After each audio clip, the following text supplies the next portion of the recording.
I want to tell a quick story. This has really nothing to do about anything, but just kind of a weird story that I remembered from living at the Theta Beta Potato House. We'd all come back from the bars or wherever we were, and there was kind of a ruckus out front of our house or on the side of the house, and we're like, what the heck is going on?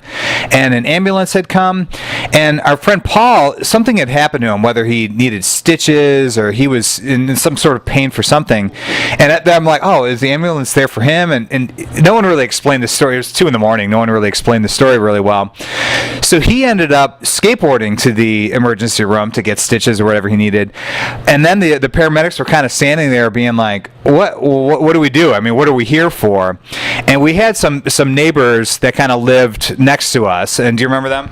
Yeah, so it was definitely, I mentioned low-income housing that was next to us, and this guy who lived next door, I think the actual landlord employed the guy to take care of like any fix-it stuff and the guy, we called him Animal, and he had a girlfriend, and I wish I remembered her name. I don't remember her name, but she probably had maybe half her teeth in her mouth, and when the ambulance came by, they saw this woman who kind of looked, but it's how she always looked, kind of in distress and lacking a lot of teeth, and they're like, oh my gosh, do you need help? And she's like, no, I'm fine. And no, there you go.